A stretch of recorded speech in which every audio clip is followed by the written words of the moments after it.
আপোনালোকে শ্বেয়াৰ্ছ মাৰ্কেটত ইনভেষ্ট কৰাতকৈ আপোনালোকে ফাৰ্মিঙত ইনভেষ্ট কৰক। সেই ৰেচপেক্টটো নাপায় যে যিহেতু এটা ল'ৰা যদি গভৰ্ণমেণ্ট জব কৰি আছে তাক এটা ৰেচপেক্টফুলি চোৱা যায়। খেতি কৰিব যায় বা ফাৰ্মিং কৰিব যায়, কোনোবা না কোনোবা এজন আহি পিনে ক'ব আপোনালোকে খেতিত একো প্ৰফিটেবল নাথাকে। যোনবোৰে জব কৰি আছে সেইবিলাকেও এইটো ফাৰ্মিঙৰ ওপৰত কাম কৰিব পাৰে। আপোনাৰ নিজৰ বয়সটোতো খতম হৈ গ'লে এটা গভৰ্ণমেণ্ট জব ল'বলৈ, তেতিয়া আপোনালোকৰ অপশ্যন কি থাকে? আপোনালোকে আহিব খেতিত বা ফাৰ্মিঙত, বা আপোনালোকে যাব কিবা এটা বিজনেছ আপোনালোকে যদি আপোনালোকে এখন কোম্পানীটো আপোনালোকে চিট পাই গ'ল, চাকৰি পাই গ'ল, তথাপিতো আপুনি এতিয়াও ছেফটি নাই।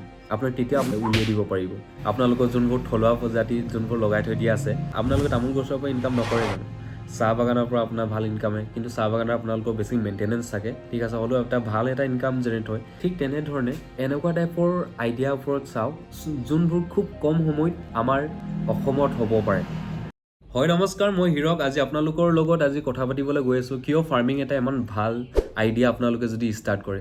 মই আজি আপোনালোকৰ লগত 3টা ষ্টেজ আপোনালোকক ক'বলৈ গৈ আছোঁ ফাৰ্মিং কিয় এটা ইমান ভাল অপৰচুনিটি হ'ব পাৰে। যদি আপোনালোকে ট্ৰাই কৰিব বিচাৰে কেনেধৰণে কৰিলে আপোনালোকৰ বাবে বেছি ছাকচেছ হ'ব পাৰে আপোনালোকে। চ' চাওক, প্ৰথম কথা কি হ'ল, যদি এজন মানুহে খেতি কৰিব বিচাৰে তেতিয়া সেই ৰেচপেক্টটো নাপায়। যিহেতু এটা ল'ৰা যদি গভৰ্ণমেণ্ট জব কৰি আছে তাক এটা ৰেচপেক্টফুলি চোৱা যায়। বাট এটা ল'ৰা যেতিয়া আপোনালোকে খেতি কৰিব যায় বা ফাৰ্মিং কৰিব যায়, কোনোবা না কোনোবা এজন আহি পিনে ক'ব আপোনালোকে খেতিত একো প্ৰফিটেবল নাথাকে। কিন্তু মই ক'বলৈ যাওঁ যে খেতি এটা বহুত ভাল অপশ্যন হয় যদি আপোনালোকে কৰিবলৈ বিচাৰে।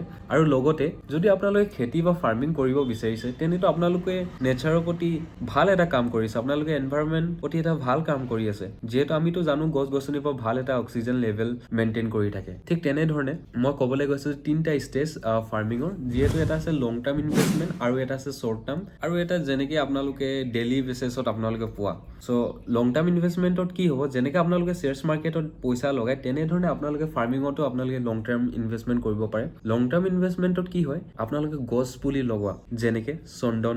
যিহেতু আপোনালোকে পুষ্পা মুভিখনটো চাইছিলে, তাত আপোনালোকে ৰেড চন্দন দেখিছিলে, ঠিক আছে, আপোনালোকে ৰঙা চন্দনটো লগাব পাৰে। ৰঙা চন্দনটো বিশেষকৈ আমাৰ অসমত কি হয়, pH লেভেলটো আমাৰ 5 to 6 হয়। চ' ৰঙা চন্দনৰ ঠাইত আপোনালোকে বগা চন্দনটো লগাব, বেছি প্ৰফিটেবল থাকিব পাৰে আৰু ৰিস্ক বেৰিয়াৰটো কমটি থাকিব। এনেকুৱা বহুত ধৰণৰ গছৰ পুলি আছে, ৰঙা চন্দন হ'ব পাৰে, বগা চন্দন, চেগুন, মেহগনি, এইকেইটাৰ ওপৰত আপোনালোকে ইনভেষ্ট কৰিব পাৰে। যিহেতু আপোনালোকে লং ইনভেষ্টমেণ্ট কৰিছে, 30 to 40 ইয়াৰ্ছৰ ভিতৰত আপোনালোকক ভাল এটা ৰিটাৰ্ণ দিব। আৰু যদি আপোনালোকে 30 to 40 ইয়াৰ্ছ আপোনালোকে ৰখিব নোৱাৰে, বছৰ ৰখিব নোৱাৰে, আপোনালোকক এটা বছৰ খতম হৈ আপোনালোকক এটা ভাল ৰিটাৰ্ণ এটা লাগে, তেতিয়াহ'লে এটা ভাল আইডিয়া লৈ আহিছোঁ। সেইটো এটা বহুত ভাল অপশ্যন হয়, যিহেতু তাৰ মেইনটেনেঞ্চ বহুত কমটি আৰু আপোনালোকে ইমান চোৱা চিতা কৰিব নালাগে। আপোনালোকে সেই পুলিকেইটা লগাই পিনে, সেই প্লাণ্টছকেইটা লগাই পিনে আপোনালোকে সেই ফাৰ্মিংটো কৰি পিনে আপোনালোকে ঘৰত বহি আৰু বেলেগ আইডিয়া এটাৰ ওপৰত আপোনালোকে কাম কৰি থাকিব পাৰিব। যোনবোৰে জব কৰি আছে সেইবিলাকেও এইটো ফাৰ্মিঙৰ ওপৰত কাম কৰিব পাৰে। চ' আপোনালোকে কি কৰিব, ফ্ৰুটছ প্লাণ্ট লৈ আনিব, ফল মূলৰ প্লাণ্ট যেনেকৈ আপোনালোকে এতিয়া ট্ৰেণ্ডত চাব পাৰে, চকলেট, ভেনিলা, মেংগো, আম পুলি বেলেগ থাকে। নৰ্মেল আমাৰ লোকেল ভেৰাইটিটো নলগাব, হাইব্ৰিড ভেৰাইটি লগাব, মিয়াচাকি যেনেকৈ আৰু আমৰপালি, এনেকুৱা ধৰণৰ কিছুমান পুলি আছে আমৰ ভেৰাইটি, ভাল হাইব্ৰিড ভেৰাইটি, সেইবোৰ লগাব। আপোনালোকক খুব সোনকালে আপোনালোকক ফল দিব আৰু বহুত লাৰ্জ স্কেলত আপোনালোকক দিব পাৰে। চ' কি হয়, আপোনালোকৰ মেইনটেনেঞ্চটো বহুত কমটি, আৰু লগতে আপোনালোকে এটা ইয়াৰত লগালে হ'ব পাৰে আপোনালোকে 2-3 ইয়াৰ্ছ, 2-3 ইয়াৰ্ছ আপোনালোকে ৰখিব লাগিব, তাৰপিছতহে আপোনালোকক এই ইনকামটো আপোনালোকৰ জেনেৰেট হ'ব। তাৰপিছত আপোনালোকে ইয়াৰলি বেচিছত পাই থাকক, আপোনালোকে বহি থাকক, বেলেগ আইডিয়াত কাম কৰি থাকক। এইটো এটা ভাল আইডিয়া। চ' লাষ্ট এটা আছে অপশ্যন, যদি আপোনালোকে বিচাৰে এটা বছৰো ৰখিব নোৱাৰে, তেতিয়া আপোনালোকে মাহেকা চিষ্টেমত যদি লাগে, আজি কৰিছে কালি লাগে, সেনেকুৱা টাইপৰ যদি আপোনালোকে বিচাৰিছে, তেনে আপোনালোকে শাক চব্জি যোনবোৰ থাকে, তিয়ঁহ, জিকা আদি কৰি, ভাত কেৰেলা, সেইবোৰত আপোনালোকে ইনভেষ্ট কৰিব পাৰে। দাংবাদি, এইবোৰ যদি আপোনালোকে কৰে তেনে ইয়াতো এটা ভাল ইনকাম থাকে, কিন্তু ইয়াত ৰিস্ক বেৰিয়াৰটো বেছি থাকে। আপুনি বহুত ৰিস্ক ফেচ কৰিব পাৰে, বতৰৰ আদি কৰি, যেনেকৈ ৱেডাৰ হ'ব পাৰে, আপোনালোকৰ বাৰিষা চিজন আহি যাব পাৰে, ফ্লাড হ'ব পাৰে, শিল বৰষুণটো দিলে আপোনালোকৰ লোকচান হ'ব পাৰে। সেইটো এটা আমি হ'ব পাৰে বুলি আমি এটা ফিউচাৰ প্ৰেডিকশ্যন কৰিব পাৰোঁ। কিন্তু যদি আপোনালোকে এইটোতো কৰে, এইটোতো আপোনালোকক এটা ভাল প্ৰফিটেবল হ'ব পাৰে। আপোনালোকে সুধিব, যিহেতু গাঁৱত বহুতে খেতি কৰে, সিহঁতক সুধিব যে এনেকুৱা টাইপৰ কৰিলে সঁচাকৈ প্ৰফিটেবল থাকে নেকি। হয়, কিছুমানেতো নক'ব পাৰে আপোনাক, কিছুমানেতো ক'ব ভালকৈ। আৰু যদি আপোনালোকে ভাল ধৰণে যদি কৰে, গ্ৰীণ নেট লগাই আৰু মালচিং পেপাৰ লগাই যদি আপোনালোকে ভাল ধৰণে যদি কৰে আৰু ৱাটাৰ চিষ্টেমটো আপোনালোকে ভালকৈ যদি দিয়ে, তেনে আপোনালোকে বহুত প্ৰফিটেবল হ'ব পাৰে। যিকোনো আপোনালোকে এতিয়া যদি বিজনেছ এটা ষ্টাৰ্ট কৰিব গৈছে বা ফাৰ্মিং এটা ষ্টাৰ্ট কৰিব গৈছে, সেইটো আপোনালোকে খেতি ধৰণে নেচাব, আপোনালোকে বিজনেছ পাৰপাছত চাব, তাৰ টেকনিক্স লগাব, কেনেকৈনো বাহিৰত কেনেকৈ ধৰণেনো খেতি কৰা গৈছে সেইটো চাব, সেইটো আপোনালোকে নিজৰ এৰিয়াত আপোনালোকে এপ্লাই কৰিব, তেতিয়া আপোনালোকৰ বেছি প্ৰফিটেবল থাকিব পাৰে। নৰ্মেলিতো আমি ঘৰত কিছুমান প্লান্টছ লগাওঁ, কিছুমান গছ গছনি লগাওঁ, কিন্তু যদি আপোনালোকে বিজনেছ পাৰপাছত যদি কৰিব বিচাৰে, তেতিয়া আপোনালোকে অলপমান আইডিয়াটো আপোনালোকে অকণমান আপোনাৰ মেথডটো অকণমান চেঞ্জ কৰিব, তেতিয়া আপোনালোকৰ বেছি প্ৰফিটেবল হ'ব পাৰে। ঠিক আছে, আৰু মানুহে কি কয়, যিহেতু খেতিটো এটা বেয়া বুলি কয়, মানে ইমান প্ৰফিটেবলটো নাথাকে, বহুত কষ্ট বেছি থাকে, কেলৈ কয়, আমাৰ অসমত বিশেষকৈ আপোনালোকে চাব পাৰে ধানৰ খেতিটো বেছি কৰে, তাত বহুত কষ্ট থাকে তাত, আৰু আপোনালোকে যোনটো ইনকাম পাব বহুত কমটি পাব, হয়তো ধানত পাব, আৰু ধানত যদি আপোনাৰ 100-150 বিঘা আপোনালোকে যদি লগাইছে, তেতিয়াহে আপোনাৰ ভাল এটা ইনকাম জেনেৰেট হ'ব, কিন্তু ইমানটো আপোনালোকৰ লগাবলৈ অপশ্যন নাই, ইমান আপোনালোকৰ লগত মাটি নাই, তেতিয়া আপোনালোকে সৰু এটা জেগা এৰিয়াতে আপোনালোকে খেতি কৰিব পাৰে।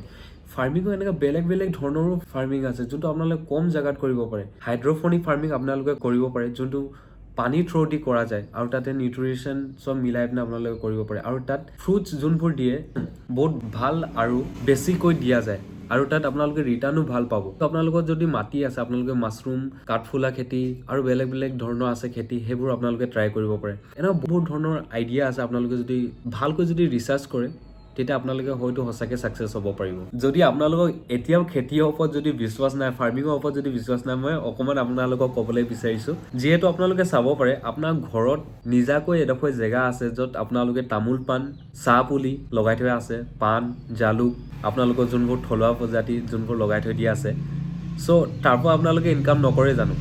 আপোনালোকে তামোল গছৰ পৰা ইনকাম নকৰে জানো? চাহ বাগানৰ পৰা আপোনাৰ ভাল ইনকামে, কিন্তু চাহ বাগানৰ আপোনালোকৰ বেছি মেইনটেনেঞ্চ থাকে, ঠিক আছে, হ'লেও এটা ভাল এটা ইনকাম জেনেৰেট হয়। ঠিক তেনেধৰণে এনেকুৱা টাইপৰ আইডিয়াৰ ওপৰত চাওক, যোনবোৰ খুব কম সময়ত আমাৰ অসমত হ'ব পাৰে, আৰু আপোনালোকে ৱেডাৰ চাব, যিহেতু এনেকুৱা নকৰিব যে বাহিৰত এনেকুৱা এটা খেতি কৰি আছে যোনটো আমাৰ অসমতো ট্ৰাই কৰিম, আমাৰ অসমৰ ৱেডাৰটো চাব, তাৰ pH লেভেলটো চাব মাটিৰ, যে এই খেতিটো কৰিব পৰা যায় নেকি। এনেকুৱা বহুত ধৰণৰ খেতি আমাৰ অসমত এতিয়াও কৰিব পৰা যায়, ড্ৰেগন ফ্ৰুটৰ পৰা আদি কৰি চকলেট, ভেনিলা, এইকেইটা বহুত ভাল আইডিয়া এতিয়া বুমত আছে, যদি আপোনালোকে কৰে। সেইটোৱে তামোল প্লান্টৰ পৰা যদি আপোনালোকে পাই আছে, এনেকুৱা যদি ভাল অপৰচুনিটি পাইছে, এনেকুৱা ভাল প্লান্ট পাইছে যোনবোৰ আপোনালোকে লগাব পাৰে, ইয়াৰলি বেচিছত আপুনি পাই আছে, তাৰ উপৰিও আপুনি যদি জব কৰি আছে, গভৰ্ণমেণ্ট জব কৰি আছে, এফালে আপোনালোকে গভৰ্ণমেণ্ট জব কৰি থাকক, এইফালে আপোনালোকে লগাই থৈ দিয়ক, আপোনালোকৰ ইয়াৰলি বেচিছত আপোনাৰ আহি থাকিব। চ' এইটো এটা ভাল আইডিয়া যদি আপোনালোকে ষ্টাৰ্ট কৰে। আৰু এটা কথা ক'বলৈ বিচাৰিছোঁ, যদি আপোনালোকে গভৰ্ণমেণ্ট জব কাৰণে আপোনালোকে ট্ৰাই কৰি আছে, কি হয়, আপোনালোকে ট্ৰাই কৰোঁতে বহুত সময় পাৰ হৈ যায়, আৰু এটা নেক্সট জেনেৰেশ্যন আহি যায়, সেই নেক্সট জেনেৰেশ্যনটো আপোনালোকতকৈ বেছি টেলেণ্টেড থাকে, আৰু সিহঁতি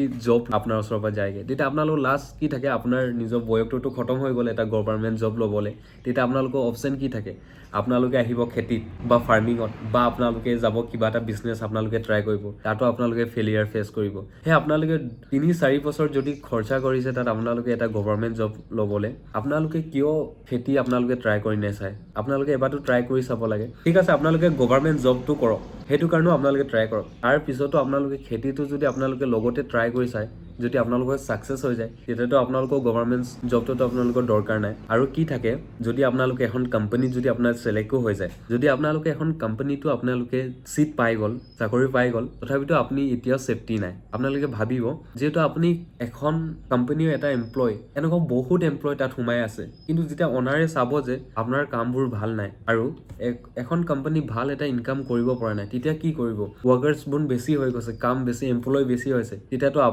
আপোনাৰ ওপৰত হাত নাই, আপুনি এতিয়া ফিউচাৰ তেতিয়াও আপোনাৰ ছিকিউৰ নাই, ছেফটি নাই, আপোনাক উলিয়াই দিব পাৰিব, আপোনাৰ লগত এতিয়া ছেফটি নাই। আপোনালোকে যদি কোম্পানী এখনত চিলেক্ট হৈও গ'ল, সেইকাৰণে আপোনালোকে বিজনেছ বা ফাৰ্মিং ট্ৰাই কৰক। লগতে ঠিক আছে, আপোনালোকে কোম্পানী এখনত কৰি থাকক, মই নকৰিব বুলি কৰা নাই, আপোনালোকে কৰি থাকক, আপোনালোকৰ তাৰ পৰা আপোনালোকক এটা ভাল ইনকাম আহি দিব। তাৰ উপৰিও আপোনালোকক বেলেগ ফাৰ্মিং কৰক, যেনেকৈ কিছুমান পুলি আপোনালোকে আনি লগাই থৈ দিয়ক, তাৰ পৰা আপোনালোকক এটা ভাল ইনকাম জেনেৰেট হৈ থাকিব। এইফালে আপোনালোকে কোম্পানীৰ ফালে ভাল এটা কাম কৰি আছে, ইফালে আপোনালোকক ভাল এটা ইনকাম দি আছে।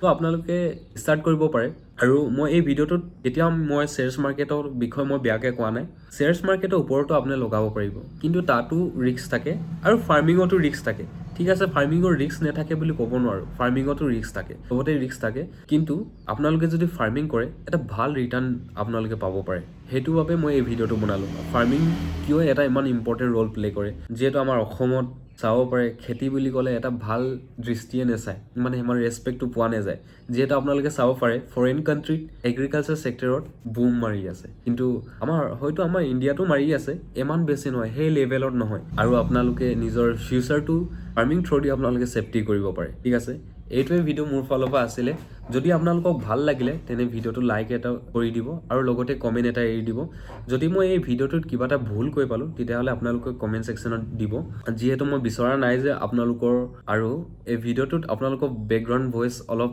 শুনিব পালে হয় গাড়ী মটৰ চলি আছে ত' বাট মই আপোনালোকক এটা ভাল টপিক দিবলৈ বিচাৰিলোঁ যাতে আপোনালোকেও এই ফাৰ্মিংটো কৰি চাওক এবাৰ লাইফত হ'ব পাৰে আপোনালোকে ফাৰ্ষ্ট টাইমত আপোনালোকে ফেলিয়াৰটো ফেচ কৰিব পাৰে ছেকেণ্ড টাইম বা থাৰ্ড টাইম আপোনালোকে ছাকচেছ হ'ব পাৰে যিহেতু আপোনালোকে নিজে এবাৰ চাই চাব ঠিক আছে থেংক ইউ ভিডিঅ' যদি ভাল লাগিলে সঁচাকৈ লাইক এটা কৰি দিব আৰু লগতে কমেণ্ট ছেকশ্যনত জনাই দিব যে নেক্সট মই কি ওপৰত আপোনালোকক বনালে ভাল হ'ব আৰু যদি আপোনালোকক কিছু প্লানৰ দৰকাৰ হয় তেনেহ'লে আপুনি মোক জনাব যদি মোৰ লগত যদি থাকে আপোনালোকক মই কিছু প্লান আপোনালোকক দিবলৈ চেষ্টা কৰিম থেংক ইউ